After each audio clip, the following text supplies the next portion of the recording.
Este es un informe que produjimos durante los últimos 8 meses que incluye más de 200 entrevistas y documenta los casos de los 252 venezolanos que fueron deportados por Estados Unidos a la cárcel de máxima seguridad en El Salvador, conocida como el SECOT. En este informe llegamos a la conclusión de que Estados Unidos y El Salvador fueron cómplices en la comisión de actos de tortura y de desaparición forzada de estas personas. Logramos documentar de manera trágica que hubo tortura sistemática. Estas personas sufrieron golpizas prácticamente todos los días. Sí, lo principal fueron los golpizas, que fueron así desde el momento que entraron, fueron casi diarios.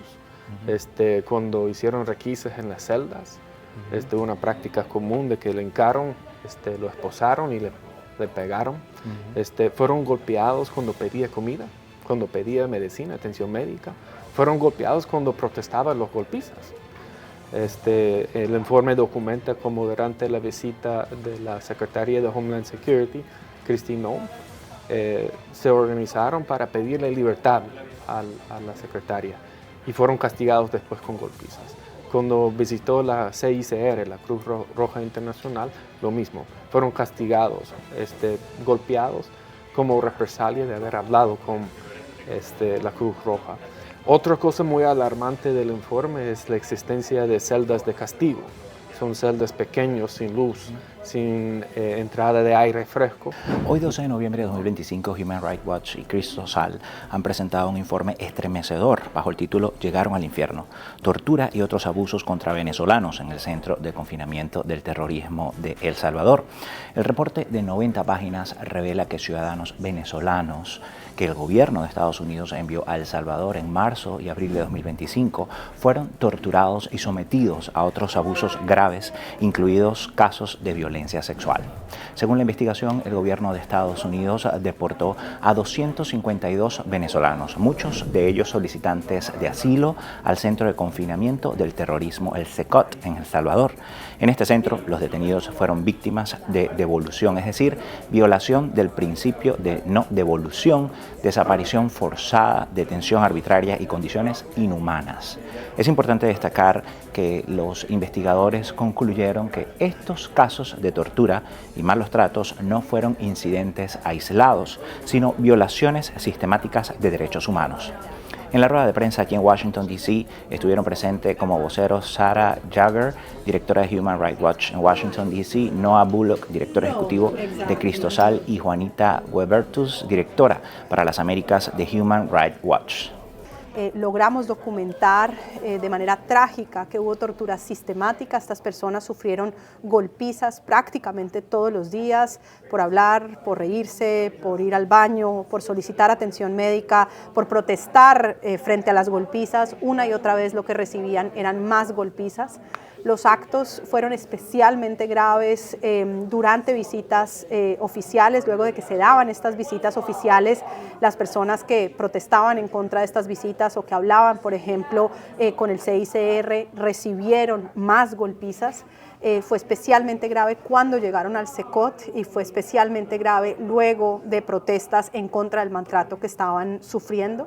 Verificamos también que estas personas, contrario a lo que estableció el gobierno Trump, no eran terroristas. Tan solo el 3% de ellos había sido condenado en Estados Unidos por actos violentos. En su gran mayoría eran migrantes tratando de reconstruir su proyecto de vida. Una parte muy importante de ellos eran solicitantes de asilo en Estados Unidos y varios de ellos habían sufrido persecución previa en Venezuela. De 252, ¿no? Es correcto. Del total, ¿cuántos casos de violaciones a derechos humanos pudieron ustedes registrar? Fueron 252 venezolanos deportados. Nosotros pudimos documentar los casos de 130 de ellos. Específicamente hablamos con 40 de los venezolanos detenidos en el SECOT una vez fueron reenviados a Venezuela, y en esos 40 casos pudimos documentar actos de tortura. En todos los casos hubo desaparición forzada de manera muy contundente porque ni las autoridades de Estados Unidos ni las autoridades de El Salvador dieron información sobre quiénes eran las personas que estaban siendo enviadas a El Salvador. De hecho, en un primer momento ni siquiera les dijeron que los iban a enviar a El Salvador porque fueron luego sacados de la base de datos del ICE Locator Database y porque hicimos solicitudes recurrentes de información tanto al gobierno salvadoreño como al gobierno de Estados Unidos que negaron información sobre el paradero y el estado de estas personas. Bueno, nuestra tarea ha estado concentrada en la documentación de estas violaciones a derechos humanos y lo que hacemos es colaborar con organizaciones de litigantes aquí en Estados Unidos que están impulsando acciones judiciales a lo largo y ancho del país. Hemos trabajado conjuntamente con ellos para asegurar que esta información que estamos documentando, que hemos recolectado de manera muy rigurosa, que además hemos corroborado a través de informes expertos forenses, de tal forma que no es solamente los testimonios de las víctimas, sino la corroboración de esta información nutra los distintos procesos de litigio, tanto para evitar que otras personas sean sometidos al tipo de tortura y violaciones a su debido proceso y deportaciones arbitrarias a las que fueron sometidos los venezolanos, como también para garantizar que estas personas tengan acceso a la justicia y a una compensación. Sin duda es cierto que en este momento el Departamento de Justicia seguramente no lleve a cabo una investigación transparente e independiente sobre estos hechos, pero el día llegará en el que esa investigación se dé, en que aquellos responsables tengan que rendir cuentas y este tipo de información que estamos recolectando será evidencia fundamental para cuando llegue ese momento. Nosotros concluimos que estos no fueron hechos aislados, no fueron algunos guardias penitenciarios ni fueron solo algunas víctimas. Pudimos corroborar que la tortura fue sistemática, que la brutalidad de las torturas y la forma en la cual se dio de manera recurrente en el tiempo nos permite concluir que los superiores de estos guardias penitenciarios o sabían directamente o por lo menos toleraban este tipo de gravísimas violaciones a derechos humanos.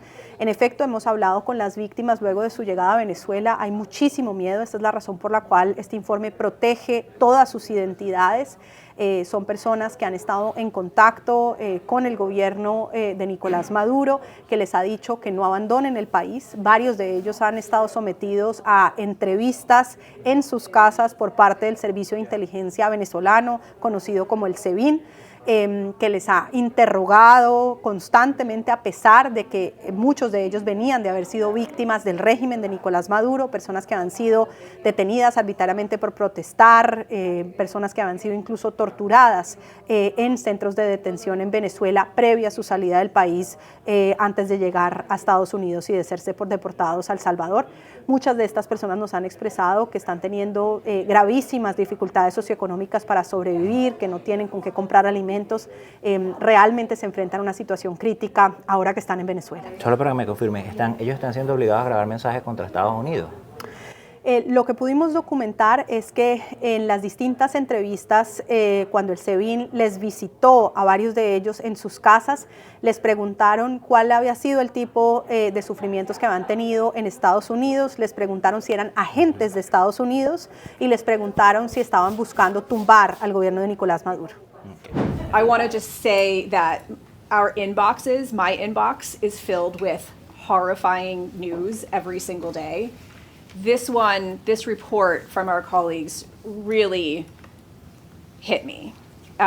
It is, in terms of horrifying, it is right up there. And the fact that the United States sent these people to El Salvador where they were tortured, well, it's a human rights abuse that I haven't seen for some time.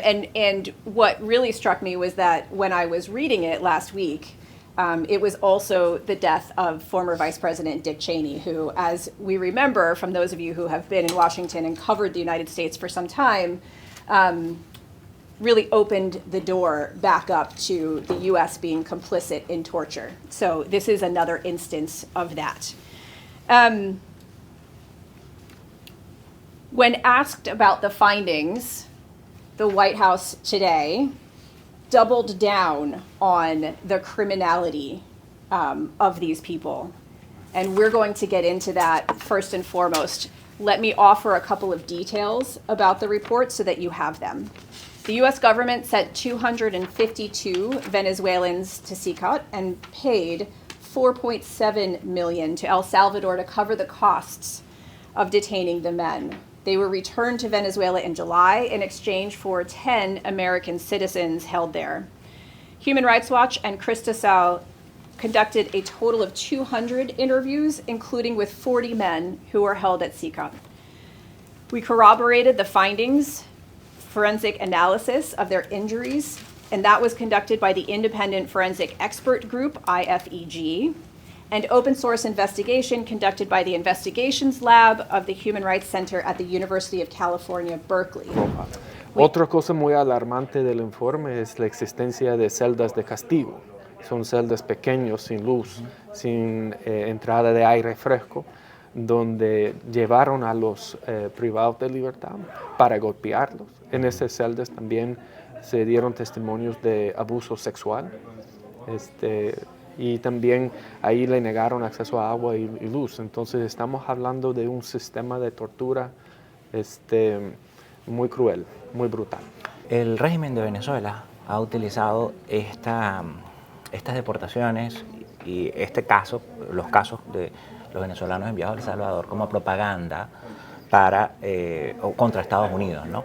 ¿Ustedes creen que este informe desestima los registros de violaciones a derechos humanos, tratos crueles e inhumanos y torturas que de por sí ya hace el régimen de Venezuela? Es decir, ¿esto es incompatible con lo que está pasando en Venezuela? No, para nada. O sea, dos verdades pueden existir a la vez. Los abusos de la dictadura en El Salvador no niegan los abusos de la dictadura en Venezuela, y no hay ninguna dictadura buena por el color de camisa que pongan. Sin importar el partido. Sí. Entonces, eso es lo triste en la historia de estas personas. Huyeron la dictadura de Maduro, se encontraron en medio de una campaña de terror contra migrantes del presidente Trump, fueron enviados a las prisiones de tortura de Bukele y ahora se encuentran de regreso en la dictadura de Maduro. We also reviewed criminal record databases from the federal government, the 50 states in the United States, Venezuela, and other Latin American governments. And who I have here to discuss this report, Noah Bullock, who is the executive director of Cristasal, and Juanita Gubertus, who is our Americas director. So Noah, I want to start with you with what I mentioned, which was the response from the Trump administration to these findings, which really it doubled down on, these people are criminals and we had to get them out of the country. They were also called illegal terrorists. Can you just tell us about who these 252 men were? Because I know that your organization assisted the families of 76 of them to file habeas corpus briefs in El Salvador. Yeah, right. The suspension of due process rights, the restrictions of rights of these individuals was predicated on the War Powers Act. They were removed, many of them, from the United States under the Alien Enemies Act. And that's the assumption there was that these are people who constitute a threat to national security for the United States, and that the president should have these extraordinary powers to remove them. In our investigation, we used public information requests in the United States to gain access to criminal background checks for each one of these cases that we studied. The same we did in the countries of transit and in the region to try and determine what the criminal backgrounds of these people were. We also used FOIA requests to get access to information from ICE about their immigration backgrounds. And what we found is these people weren't terrorists. They were migrants. Many of them, 19 of the 130 cases that we documented, had actually fled Venezuela, fleeing persecution from the Maduro dictatorship. They were people seeking international protection. 65 of the cases of people were in asylum processes in the United States using legal mechanisms to try and get protection here.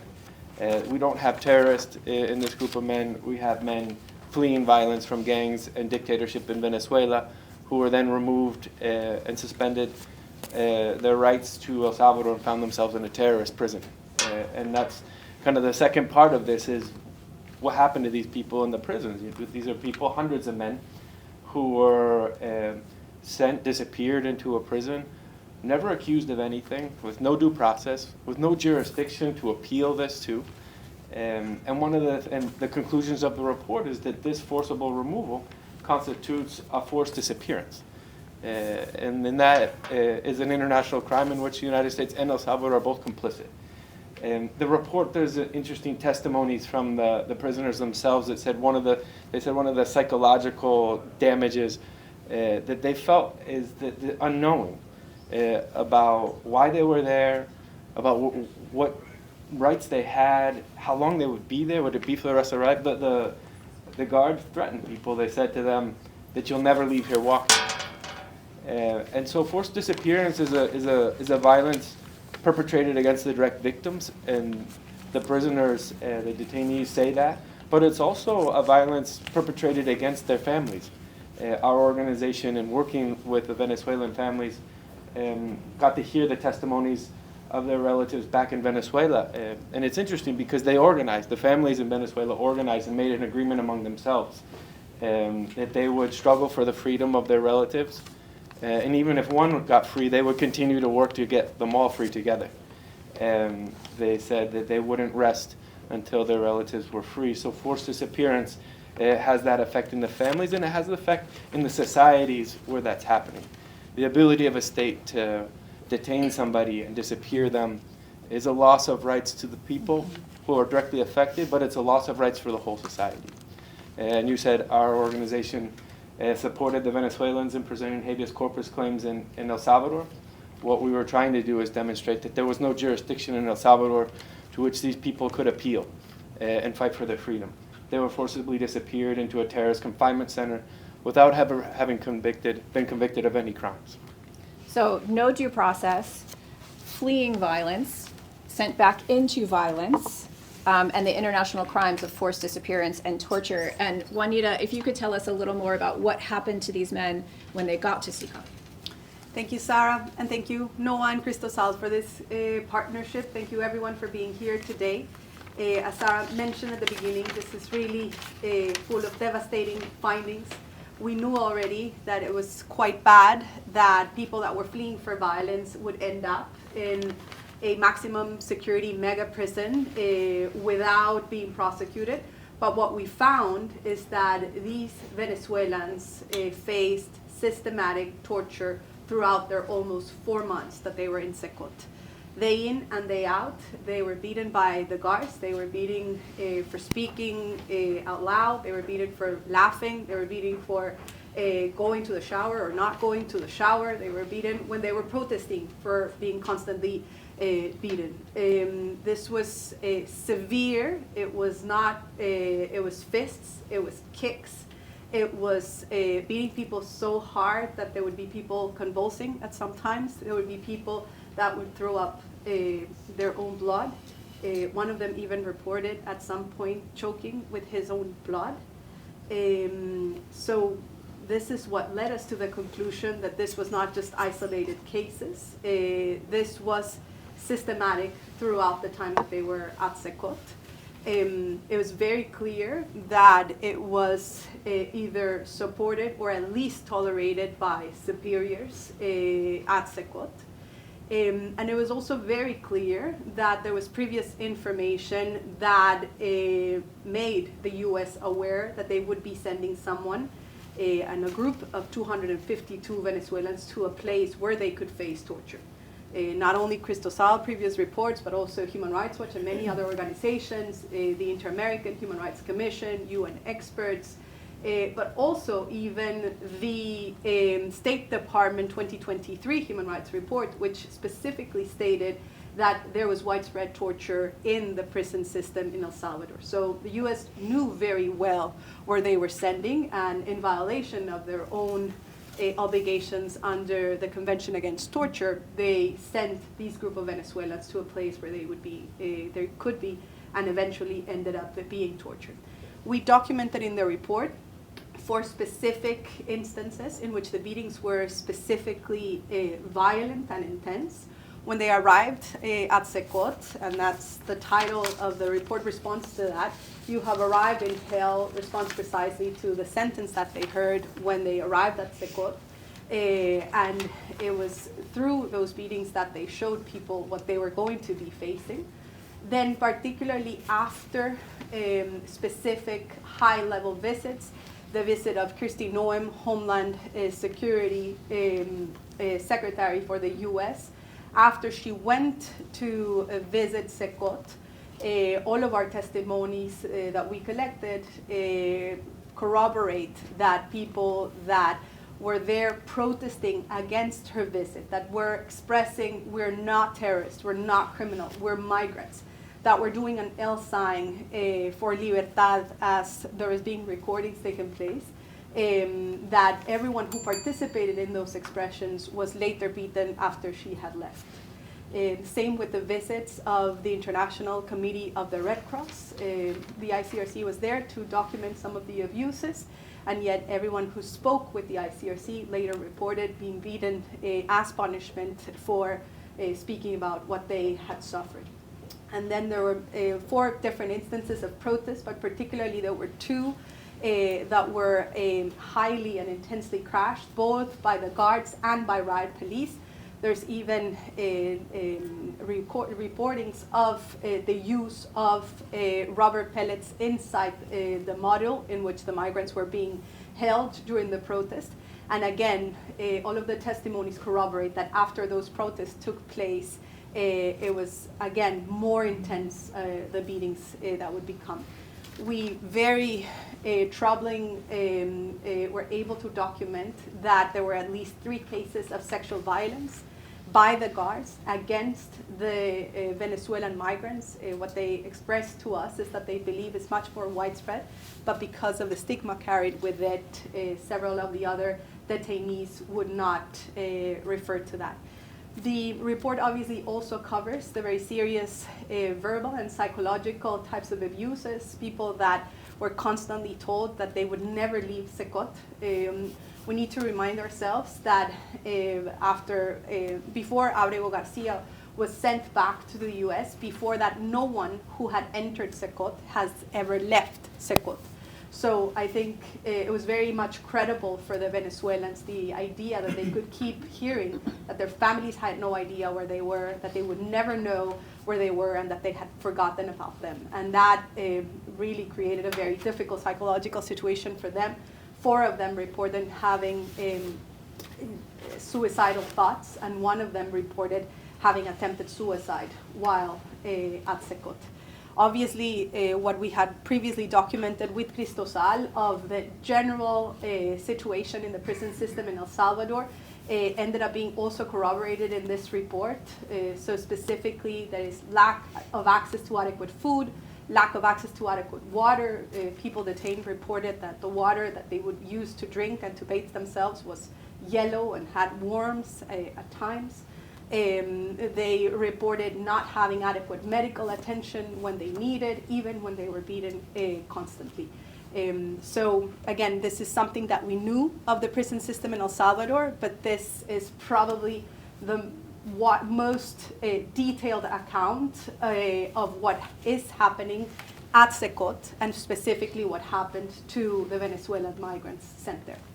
Thank you. And shockingly, the trauma does not actually end there. So what happened to these men when they were sent back to Venezuela? Mm-hmm.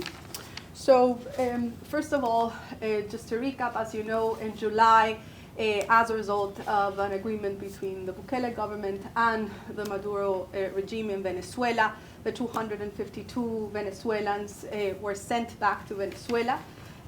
First, very worrisome concern is that, as Noah mentioned before, several of them had faced previous persecution in Venezuela. So again, violation of the principle of non-refoulement, of sending people where they had previously persecuted and where they could certainly face torture. Several of the cases that we had documented included people that had been arbitrarily detained in Venezuela for protesting against the Maduro regime, for trying to defend the possibility of political opponents in running in the election, even cases of people who had been detained and tortured in Venezuela prior to fleeing out of the country. And what we were able to document once we spoke with them, once they got back to Venezuela, is that they were received by the Maduro regime, that several of them had to face the visit of the intelligence police in Venezuela, the SEBIN, that questioned them and harassed them about what they had suffered, the kinds of treatment that they received in the US, that questioned whether they were US agents and whether they were part of a conspiracy to attack the Maduro regime in any way. They live in fear. Up till this day, we're constantly, our researchers in contact with them. They feel the threat to their lives, which is why the report you will find anonymizes their identities, because they are at fear. They had been advised by the Maduro regime not to leave Venezuela, but they're in a very, very poor socioeconomic situation, several of them struggling to even feed themselves and their families in Venezuela. Thank you.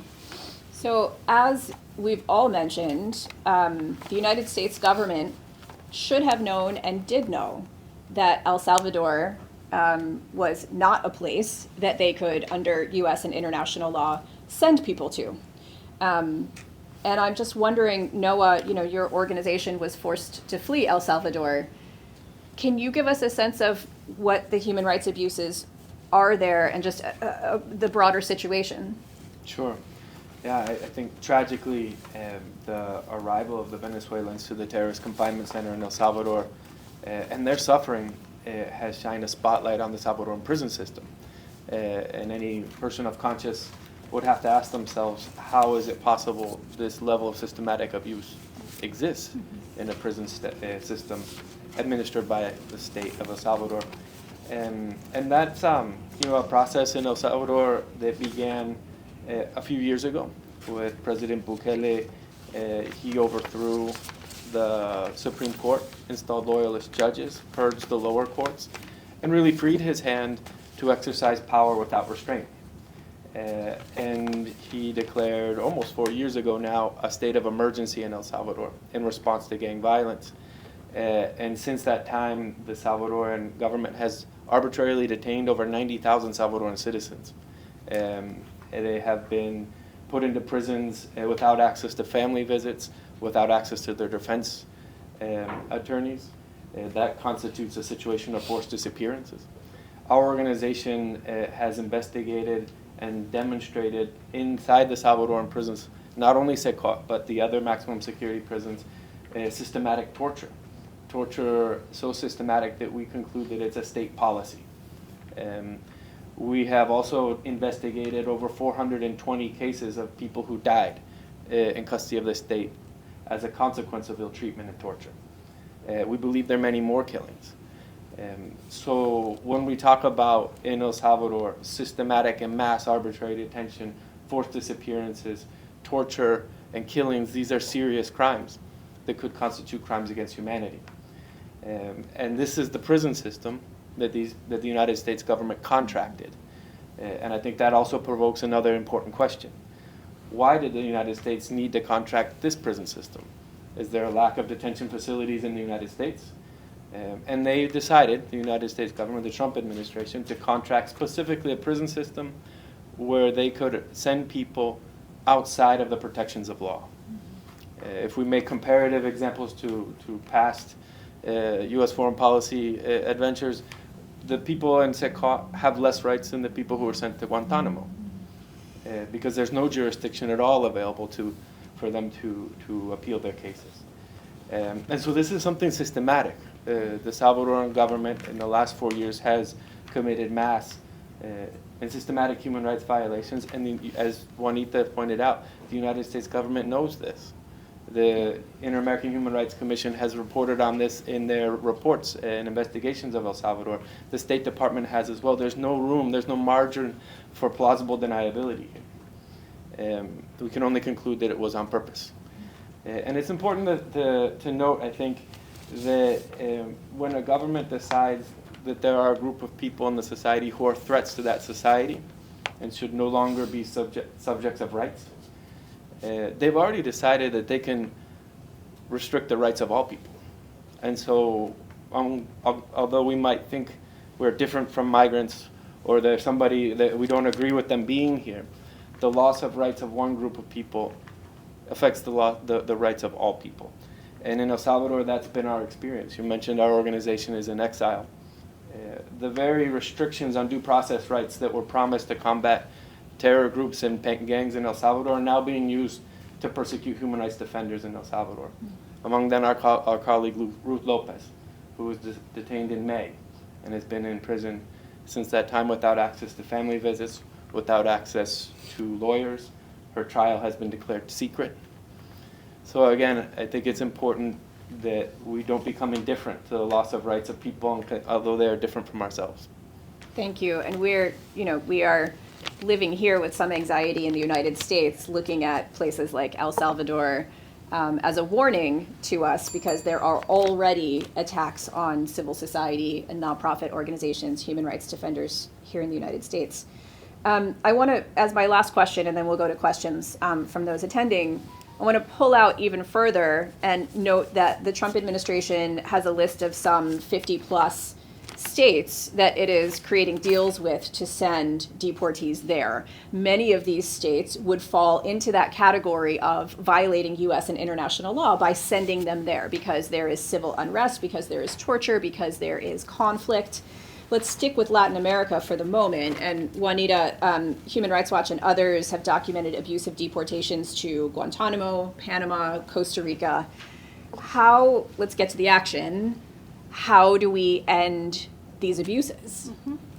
So first, just to note that we have reported in those reports that you mentioned, those third country nationals that were deported to Costa Rica, to Panama, to Guantanamo, this pattern of violation of due process in the U.S., violations of the rights to seek asylum for those who were in need of international protection. The people deported to Costa Rica, to Panama, included Afghanis, Chinese, Iranians that were fleeing direct persecution, an Iranian woman who had intended to convert to Catholicism and was being persecuted because of that, Afghan women that were being previously persecuted by the Taliban. So this is really textbook refugee protection that was denied when they were sent there. And we then later documented as well all of the shortcomings in the protection by Panama and Costa Rica. So what we're doing, and we're doing now so also with this report on the Venezuelans deported to El Salvador, is working with litigators here in the US to assure that all of the evidence that we gathered in the different human rights violations that these people have suffered throughout this deportation proceedings are incorporated into the litigation in the US. There are several ongoing processes in the US at different levels. There's also procedures at the Inter-American Human Rights System that meet this evidence to be able to go forward first, most importantly, to stop Trump abusive deportations so that not other people also face this kinds of challenges. As we all know, the Trump administration has said that people could be deported to other places in Africa, and so assuring that these kinds of violations of the principle of non-refoulement stop is determinant to protect further migrants to be deported. But most importantly, those who are already deported have a right first to assure that there's justice. So, of course, the current Department of Justice is not going to be the one to conduct a fair and transparent investigation. But a time will come when there has to be an investigation that holds those responsible for this very severe act of complicit U.S. contribution to systematic torture.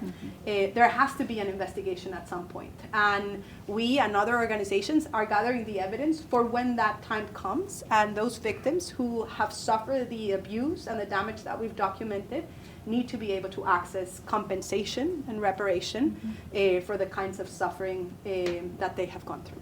Thank you. And I know that you and Noah are here also meeting with Congress. So I will just note that it is against U.S. law to send people to a place that would torture. It is also against U.S. law for our U.S. military, CIA, to torture.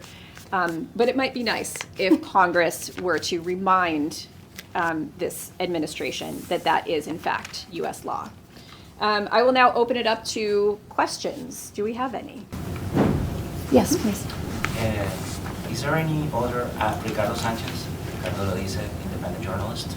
So is there any other action that can be taken by international agencies or international organizations like human rights, like United Nations, Refugee Agency or something? And in specific, can you tell us a little bit more about this litigation process in particular? How many litigation processes are going on in the United States, and are these in lower courts, or are these expected to go to the Supreme Court at some point? Mm-hmm. Well, I do want to respond on the international, and then I'll go into. Sure. I mentioned earlier that our legal team supported 76 Venezuelan families presenting habeas corpus claims in El Salvador. The first attempt at justice in that sense by the families has been to activate the national jurisdictions, and the response was silence. When those jurisdictions are closed to the victims, then they have the right to seek justice at an international level. And so the victims' families have also made complaints to the Inter-American Human Rights Commission. And they also have a right to bring their cases before the United Nations different treaty bodies and working groups, as well as the International Criminal Court.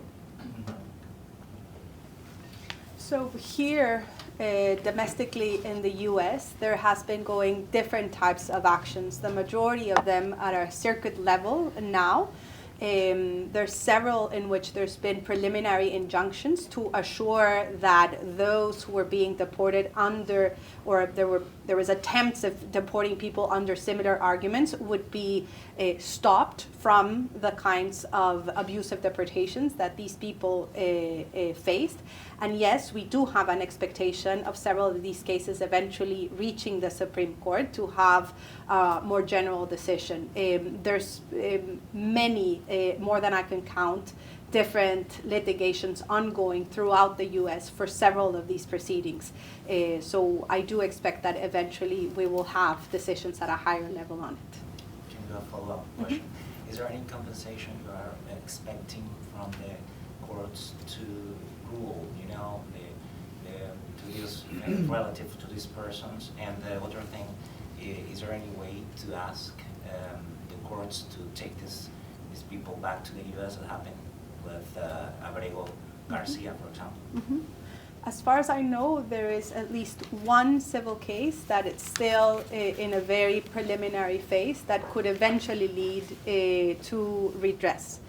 The cases of these Venezuelans are, of course, different than that of Abrego Garcia, and so many of the litigation has focused so far majorly in blocking other deportations, and this civil case I'm mentioning to the potential of redressing these victims. But of course, as you mentioned, and it's related to what we were documenting in the interviews, the fear of these people of being persecuted in Venezuela remains, and therefore eventual litigation should probably take that into account. Para recapitular los resultados de este informe conjunto, las organizaciones Human Rights Watch y Cristo Sal confirman que los venezolanos detenidos en el SECOT en El Salvador estuvieron incomunicados durante aproximadamente 4 meses. Durante este tiempo sufrieron abusos físicos, verbales y psicológicos graves de forma sistemática. Entre los hallazgos clave del informe se subrayan los siguientes. Primero, este grupo de venezolanos fue devuelto al régimen de Nicolás Maduro en un país donde no hay respeto a los derechos humanos ni garantías para ellos. Se habla en casos de vigilancia por parte del SEBIN. Además, el reporte especifica que los gobiernos de Estados Unidos y El Salvador se negaron a revelar el paradero y la suerte de los venezolanos, una práctica que constituye desaparición forzada según el derecho internacional. Por otro lado, se indica que los guardias y la policía antimotines salvadoreños sometieron a los detenidos a golpizas periódicas con bastones, patadas y puñetazos en un patrón diseñado para someter, humillar y disciplinar. Otro punto clave fue que aproximadamente la mitad de los venezolanos enviados al SECOT no tenían condenas penales en Estados Unidos. desmintiendo así la afirmación del gobierno de Estados Unidos de que la mayoría eran miembros del grupo criminal El Tren de Aragua. El informe también habla de complicidad por parte de la administración de Donald Trump en estas violaciones. La administración de Trump fue cómplice de tortura, desaparición forzada, habiendo pagado a El Salvador al menos $4.7 millones para cubrir los gastos de detención de estos hombres. Sobre esto ya hay acciones legales en curso en contra del gobierno de Donald Trump con los que están colaborando Human Rights Watch y Cristo Sal. El informe es claro en sus recomendaciones. Las organizaciones instan al gobierno de Estados Unidos a poner fin a todos los traslados o expulsión de nacionales de terceros países a El Salvador. También se pide a ambos gobiernos que garanticen la rendición de cuentas y la no repetición de estas graves violaciones de los derechos humanos. Como citó el director ejecutivo de Cristo Sal, Noah Bullock, cito, hacer desaparecer a personas a manos de un gobierno que las tortura va en contra de los principios que históricamente han hecho de Estados Unidos una nación de leyes. Se trató de un llamado urgente para detener la complicidad en el abuso y proteger el principio de no devolución. Desde Washington, D.C., Ricardo Sánchez Silva. Ricardo lo dice.